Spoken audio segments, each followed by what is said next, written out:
বঙ্গোপসাগরে আজ বিকেলের মধ্যে আবারও একটি নিম্নচাপ তৈরি হওয়ার সম্ভাবনা জোরালো হয়েছে। তারই জেরে দক্ষিণবঙ্গের জেলাগুলিতে ফের একবার বৃষ্টির সম্ভাবনা বাড়ছে। একইভাবে বৃষ্টির সম্ভাবনা রয়েছে উত্তরবঙ্গের জেলাগুলিতেও। সব মিলিয়ে মোটের উপর আগামী কয়েকদিন গোটা রাজ্যের আবহাওয়া কেমন থাকতে পারে। আবহাওয়া দপ্তর সূত্র জানা গিয়েছে, আজ বিকেলের মধ্যে বঙ্গোপসাগরে তৈরি হতে পারে একটি নিম্নচাপ।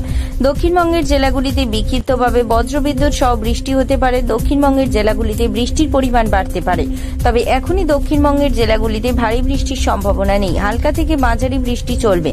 সকাল থেকে শহর কলকাতায় রোদ ঝলমলে আকাশ, তবে বেলা বাড়লে চড়া রোদে আর্দ্রতাজনিত অস্বস্তিও বেশ খানিকটা বাড়বে। আজ বেলার দিকে তিলোত্তমা মহানগরীতে হালকা বৃষ্টির সম্ভাবনা রয়েছে। বৃষ্টি চলবে রাজ্যের উত্তরবঙ্গের জেলাগুলিতে। উত্তরবঙ্গের বেশ কয়েকটি জেলায় ভারী বৃষ্টির সম্ভাবনা রয়েছে বলে মনে করেছে আবহাওয়া দপ্তর। মোটের উপরে উত্তরবঙ্গের প্রায় সব জেলাতেই কম বেশি বৃষ্টি চলবে আগামী কয়েকদিন। ব্যুরো রিপোর্ট, জেলার বার্তা।